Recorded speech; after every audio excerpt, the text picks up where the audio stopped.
أعوذ بالله من الشيطان الرجيم بسم الله الرحمن الرحيم قل هذه سبيلي أدعو إلى الله على بصيرة أنا ومن اتبعني وسبحان الله وما أنا من المشركين. الحمد لله والصلاة والسلام على رسول الله أما بعد. সমস্ত প্রশংসা মহান আল্লাহ সুবহানাহু ওয়া তাআলার উদ্দেশ্যে জ্ঞাপন করছি, যিনি আমাদের একমাত্র খালিক এবং মালিক। দরুদ ও সালাম বর্ষিত হোক প্রিয় নবী মুহাম্মদুর রাসূলুল্লাহ সাল্লাল্লাহু আলাইহি ওয়াসাল্লাম প্রতি এবং তার যারা ন্যায় নিষ্ঠার সাথে অনুসারী তাদের প্রত্যেকের প্রতি। আজকের বাদ এশার এই দর্স ছিল শাইখের, তো ওনার ব্যস্ততার ফলে আমাকে উনি আদেশ করেছেন আপনাদের সামনে দুই একটি কথা বলার জন্য। আমি আল্লাহ সুবহানাহু ওয়া তাআলা কালামে পাক থেকে একটি আয়াত নির্বাচিত করছি, যে আয়াতটি আল্লাহ তাআলা ঘোষণা দিয়েছেন, ইয়া আইয়ুহাল্লাযীনা আমানুত্তাকুল্লাহ ওয়া কুনু মা'আস সাদিকিন। আল্লাহ সুবহানাহু ওয়া তাআলা সমস্ত দুনিয়ার মানব জাতিরে সম্বোধন করিয়া ঘোষণা দিয়েছেন, ইয়া আইয়ুহাল্লাযীনা আমানু, বিশেষ করিয়া ইমানদার হলরে, যে হে ইমানদারগণ, ইত্তাকুল্লাহ, তোমরা আল্লাহকে ভয় করো, ওয়া কুনু মা'আস সাদিকিন, আর তোমরা সত্যবাদীদের অন্তর্গত হও, অর্থাৎ সত্যবাদীদের অনুসারী হও, সহস্র তাদের সহস্র বন। প্রথম যে বিষয়টা ইয়া আইয়ুহাল্লাযীনা আমানুত্তাকুল্লাহ, ওইটার দিকে আমরা আলোচনা না করে শুধু ওই কথাটার দিকে একটু আলোকপাত করতে চাই, যে আল্লাহ সুবহানাহু ওয়া তাআলা ঘোষণা দিয়েছেন ওয়া কুনু মা'আস সাদিকিন, তোমরা সত্যবাদীদের সাথী বনো। সত্যবাদীদের সাথী বনার জন্য আল্লাহ সুবহানাহু ওয়া তাআলা নির্দেশ দিয়েছেন। আমরা যদি একটু লক্ষ্য করি তাহলে দেখতে পাই সামাজিকতার দিক দিয়ে যে একটা প্রবাদ আছে, যেটা এই আয়াতের মর্ম বা তার যে উদ্দেশ্য ওইটার দিকে ইঙ্গিত করে।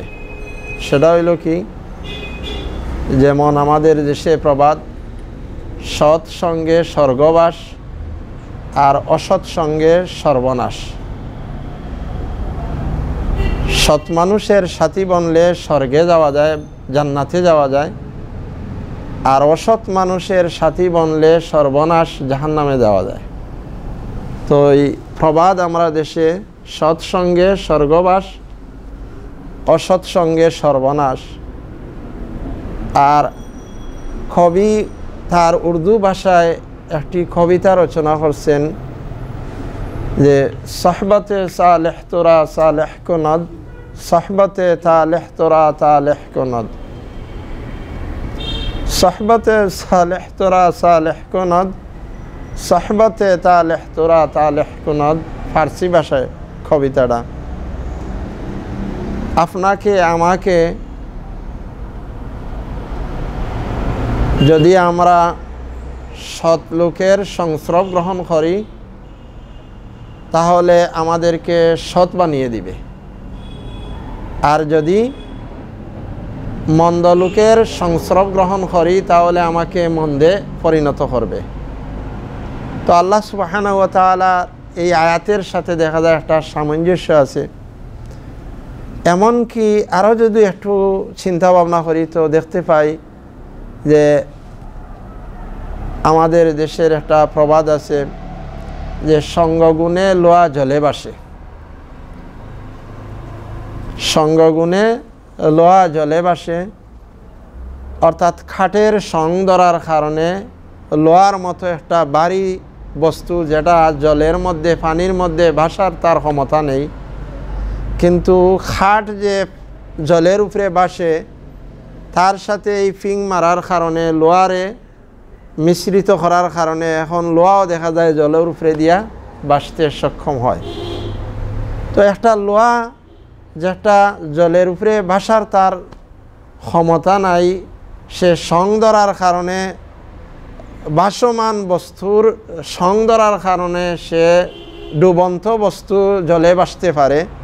তাহলে আমি একজন মন্দ স্বভাবের যদি লোক থাকি, আমার মধ্যে মিথ্যাচারী থাকে, মন্দ স্বভাব থাকে, আর একজন সত্যবাদী লোক সত্য কথা বলে এবং সত্য গ্রহণ করে, এমন লোকের যদি আমি সংস্রব গ্রহণ করি, তার সাথী বনি, তাহলে অবশ্যই আমারে সত্যবাদী বানাতে পারবে, আমারে সৎ বানাতে পারবে, আমারে একজন ভালো মানুষ হিসাবে গড়িয়ে তুলতে পারবে। তো আলহামদুলিল্লাহ, আল্লাহ তাআলার মেহেরবানি, আমরা যে সাথী বঞ্চি, বিশেষ করে আমরা যারা স্টুডেন্ট ছাত্র, আমরা এমন একটা জামাতের অনুসরণ এবং অনুকরণে আছি যারা সর্বদাই চেষ্টা করতেছে আল্লাহ সুবহানাহু ওয়া তাআলা যে সমস্ত হক বিষয়ের প্রতি চলার এবং হক বিষয়ের ফলো করার নির্দেশ দিয়েছেন, তারা আপ্রাণ চেষ্টা করতেছেন এই জামাতে, এই দলে যে হকের উপরে কীভাবে আমরা প্রতিষ্ঠিত থাকতে পারি, যেটা আমাদের ইহ ও পরকালের মঙ্গলের বিষয়। তো আমাদের জন্য উচিত যে তাদেরকে ফলো করা, আমাদের শায়েখদেরকে আমরা প্রত্যেকে কী করা, ফলো করা। আমি যদি শত বৎসর কোনো ভালো লোকের, সৎ লোকের, সত্যবাদী লোকের সংস্রবে থাকি আর শিক্ষা অর্জন করার মনমানসিকতা থাকে না, তাহলে আমি কখনো আমার মধ্যে পরিবর্তন আসবে না। আমার মধ্যে স্পৃহা থাকতে হবে, আমাদের মধ্যে এই মনোভাব থাকতে হবে যে আমি ভালো মানুষ থেকে কিভাবে ভালো বিষয়টারে গ্রহণ করতে পারি, সেটারে জানতে পারি, মানতে পারি। এই মনমানসিকতা যখন হবে তখন আমরা কি করতে পারবো, অবশ্যই এই সত্যবাদীদের থেকে আমি উপকৃত হইতে পারবো, নতুবা উপকৃত হওয়া সম্ভব নয়। তো আল্লাহ সুবহানাহু ওয়া তাআলা যে কোরআনে কারীমের মধ্যে নির্দেশ দিয়েছেন, ওয়াকুনু মা'আস সাদিকিন, তোমরা সত্যবাদীদের সাথী বনো। তো সত্যবাদীদের সাথী বনা আমাদের সামাজিকতায়ও চায়। আমাদের ময়মুরব্বী যারা মাতা পিতা আছেন, তারাও ছোটো ছোটো বাচ্চাদেরকে উপদেশ দেন যে বাবা, ঘর থেকে বাহির হইতেছ, মন্দ ছেলেফেলের সাথী বনিও না, যারা ভালো তাদের সাথী বনো। তো ভালো সাথী বনলে ভালো হওয়া যায়। যেমন আরও একটা উদাহরণ, একজন ব্যবসায়ী, আতর ব্যবসায়ী, এই আতর ব্যবসায়ী তো যদি আমাকে আতর নাও দেয়, তো আতর ব্যবসায়ী এই আতরে নাড়াচাড়া করার কারণে কমপক্ষে তার থেকে আমি সুঘ্রাণ পাই। আর যদি কিছু হাদিয়া দেয় তো আলহামদুলিল্লাহ, আর আমি যদি কিছু নেই তো আরও নূরুন আলা নূর, আলহামদুলিল্লাহ। তো এই আতরওয়ালাদের সাথে থাকলে আমার মধ্যে সুঘ্রাণ আসে। আর যদি আমি এখন সুটকিওয়ালার কাছে যাই, তাহলে সুটকি যদিও আমি ক্রয় করি না, সুটকি সে আমারে দেয় না, তাহলে তার থেকে একটা দুর্গন্ধ আমার মধ্যে আসে। তো আমরা যারা বিবেকমান আছি, বুদ্ধিজীবী আছি, আমরা যদি একটু চিন্তা ভাবনা করি, তাহলে দেখতে পাই আল্লাহ সুবহানাহু ওয়া তাআলা যে ঘোষণা দিয়েছেন ওয়াকুনু মা'আস সাদিকিন, এটার থেকে আমরা অত্যন্ত উপদেশ গ্রহণ করা, বড় উপদেশ গ্রহণ করা, যে উপদেশের মাধ্যমে আমাদেরকে আমাদের জীবন সার্থক হয়। তো আমরা সর্বদা সত্যবাদী হলের সংস্রবে থাকতাম। বিশেষ করে আমরা ছাত্র যারা আছি, ছাত্রর মধ্যে যারা বালা, যে মন্দ, সে যেন চেষ্টা করে যে বালার সাথে থাকিয়া তার স্বভাব, তার কথা, তার আচার আচরণ সব কিছু যেন ভালো হয়, এই চেষ্টা করলে ভালো হবে। এখন যদি মন্দ ছেলের সাথে চলি তাহলে মন্দ হব। তো মন্দ থেকে বাঁচিয়া থাকার চেষ্টা করি আমরা প্রত্যেকে। আর ভালোর সাথী বনার চেষ্টা করি। ভালোর সাথী বনলে আমরা ভালো হতে পারবো। আল্লাহ তাআলা আমাদেরকে যেন তৌফিক দান করেন, আমরা সবাই যেন সত্যবাদীদের অন্তর্গত হইতে পারি এবং আমরা সবাই যেন সত্যবাদীদের সংস্রবে গ্রহণ করার চেষ্টা করি।